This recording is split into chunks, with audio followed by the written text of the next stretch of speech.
Check. Or forming addictions to blot out the pain or numb our senses and so protect ourselves. Waves.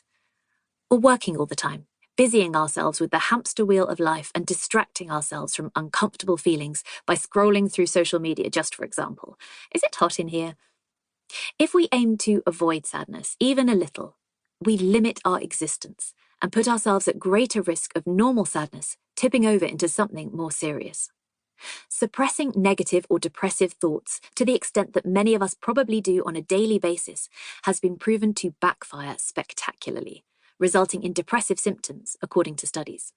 The Harvard University psychologist Daniel Wegner famously led a thought experiment in 1987, where subjects were told not to think about white bears, inspired by the Russian writer Dostoevsky, who once wrote, "Try to pose for yourself this task, not to think of a polar bear, and you will see that the cursed thing will come to mind every minute." So Wegner decided to put this idea to the test. For 5 minutes, participants were asked not to think about a white bear, but to ring a bell each time a white bear crossed their minds. Participants in a second group were allowed to think of anything they wanted, but continued to ring a bell each time the thought of a white bear surfaced. The second expression group rang the bell far less frequently than the first group, who'd been suppressing their thoughts.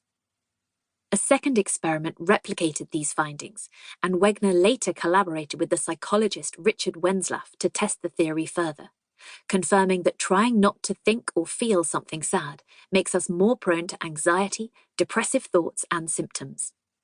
It may sound counterintuitive, but Wegner and Wenslaff concluded that fighting sad actually makes the sad worse.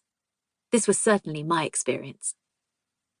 I know sad just as intimately as I know happiness, and this book isn't purely professional for me. My first ever memory is the day that my sister died of sudden infant death syndrome, or SIDS. My parents split up soon after. I've had a sketchy relationship with my body and with food. I've had career setbacks, as well as relationships that have imploded in agonizing ways. Infertility, IVF, and bed rest weren't exactly a hoot either.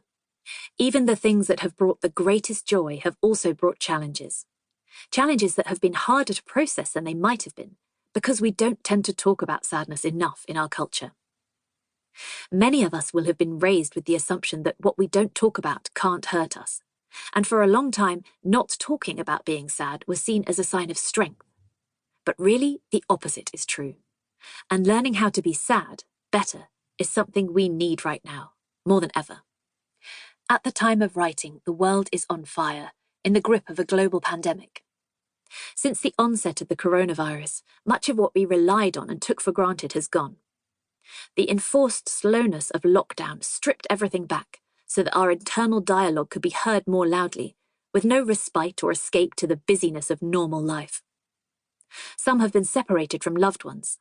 Some are alone. Some are afraid.